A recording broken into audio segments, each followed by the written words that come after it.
Hello viewers, this is Mahfuz from RealTech master. আজকে আমি আপনাদের সাথে কথা বলবো হচ্ছিল বিকাশ প্রতারণার নতুন একটা টিপস নিয়ে। বিকাশ এবং হচ্ছিল আপনার রকেট বা আদার্স যে মোবাইল ব্যাংকিং আছে এই ধরনের প্রতারণা বা ব্যাংকিং সেক্টরের যে প্রতারণা সেটা সম্বন্ধে একটু ওয়ার্নিং করার জন্য। সো চলুন শুরু করি।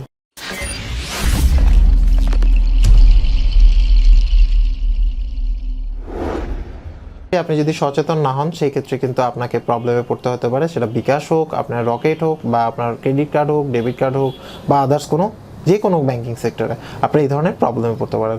এখন কথা হচ্ছে যে কী ধরনের প্রবলেম হতে পারে, জাস্ট আমি আপনাদেরকে ডেমো দিই।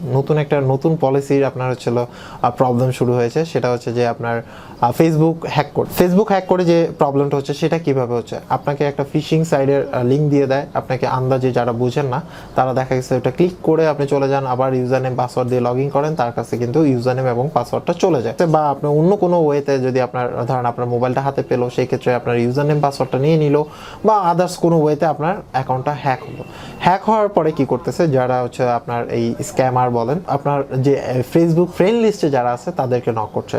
এখন যাকে মনে হচ্ছে যে আসলে তার কাছ থেকে টাকা নেওয়া যাবে, তাকেই কিন্তু সুন্দর করে মানে আপনার নাম হয়ে কিন্তু তাকে মেসেজ করা হয়, মেসেজ করে আপনার নাম্বারটা ট্রানজেকশনের জন্য দেওয়া হয়। তারপরে ওই ক্ষেত্রে আপনার কি হচ্ছে, আপনি কিন্তু না বুঝে বা অন্য যে পার্সনকে আপনার হচ্ছে নক করা হচ্ছে সে কিন্তু না বুঝে ঠিকই টাকাটা সেন্ড করে দেয়। এই ধরনের প্রবলেম আমি অনেকের কাছ থেকে পেয়েছি, শুনেছি এবং নিজের চোখেও দেখেছি। আমার একটা পার্শ্ববর্তী একটা দোকান থেকেও অনেক ইনফরমেশন পেয়েছি এই ধরনের প্রবলেম হয়। আসলে আমাদের মনে হয় যে আমার আসলে অসচেতন, তার জন্য এই ধরনের প্রবলেম হতে পারে। কারণ আপনার ক্ষেত্রে এটা হতে পারে। রিজন হচ্ছে হলো আপনাকে ধরুন আমি আপনার পরিচিত, আমি আপনার ফ্রেন্ড লিস্ট আছি, ভার্চুয়াল লাইফ ম্যান, বুঝতে হবে ভার্চুয়াল লাইফের সাথে ফিজিক্যাল লাইফে অনেক পার্থক্য আছে। আমি আপনাকে নক করে বললাম যে আমাকে 5,000 টাকা দাও, আমার প্রয়োজন আছে।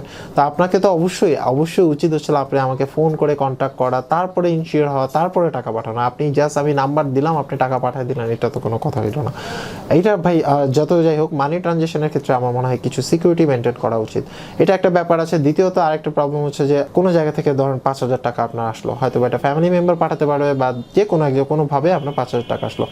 কিছুক্ষণ পরে বা একদিন পরে আপনাকে ফোন করবে স্ক্যামার যে আছে, সে ফোন করে বলে যে ভাই আপনার মোবাইলে এত টাকা চলে গেছে, এরপরে আমি এত টাকা পাঠাইছিলাম, তো আমার টাকাটা যদি একটু ব্যাক করতেন।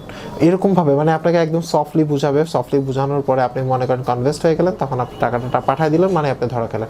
আমার কথা হচ্ছে যে যদি কোনো পার্সন আপনাকে টাকা পাঠায়, সেই ক্ষেত্রে আপনাকে আগে ব্যালেন্স ইনশিওর করতে হবে যে এই ব্যালেন্সটা কি আসলে কে বা কিসের জন্য, বা এই ব্যালেন্সটা কোথা থেকে আসলো, এটা একটা ব্যাপার আছে। আপনাকে আরেকটা জিনিস আমি ওয়ার্নিং করে দিই, সেটা হচ্ছে যে আপনি বিকাশ বা মানে এই মোবাইল ব্যাংকিংয়ের ক্ষেত্রে আপনি একটা জিনিস খেয়াল রাখবেন, সেটা হচ্ছে যে আপনাকে কেউ যদি মানে ইনস্ট্যান্ট ফোন করে যদি কোনো টাকা দাবি করে, সেটা আপনাকে না দেওয়াই ভালো। আপনি সময় নেন, 1 ঘন্টা সময় নেন, 2 ঘন্টা সময় নেন, 1 দিন সময় নেন, যেহেতু আপনার হাতে টাকা আছে কোনো সমস্যা নেই, চেক করেন, বুঝেন, তারপরে যায় ব্যাক করেন, ইজ গুড।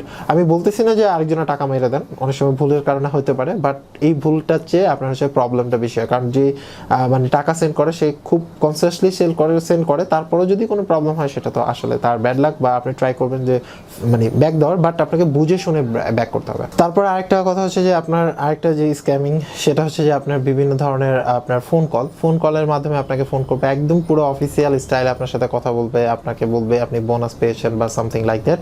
তো আমার মতে হচ্ছিল আপনাকে কোনো কোম্পানি কখনোই আপনাকে কোনো বোনাসের জন্য ফোন করা হবে না। আপনি যদি কোনো বোনাস পান সেক্ষেত্রে মেসেজ পাবেন বা আপনার ফোনে অ্যাড হয়ে যাবে, সেটা হচ্ছে হয়তো বা সর্বোচ্চ টক টাইম।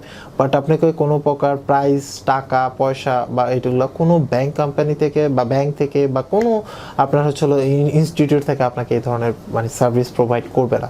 লটারি যদি কোনো কিছু থাকে সেটা আপনি পারচেস করলে সেটা আপনি তাদের মাধ্যমে ট্রাই করে দেখতে পারেন যে আসলে পাইছেন কি পান নাই।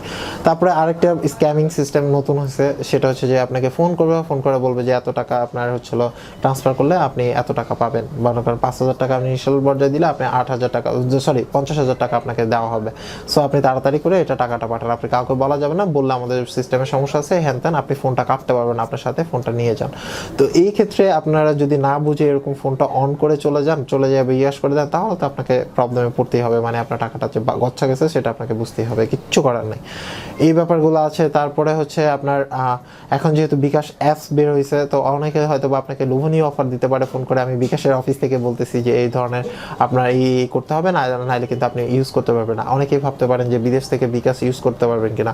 সো আমি আপনাদেরকে ইনশিওর করে দিই, বিকাশের বাইরে থেকে আপনার বর্তমানে লাস্ট যে আপডেট এসেছে সেই আপডেট অনুসারে আপনি দেশের বাইরে থেকে বিকাশ ইউজ করতে পারবেন না। এবং যদি আপনি ইউজও করেন, হয়তো বা আপনি ভিপিএন ইউজ করতে পারেন হয়তোবা, কিন্তু সেই ক্ষেত্রে আপনার বিভিন্ন প্রবলেমে ফেস করতে হতে পারে।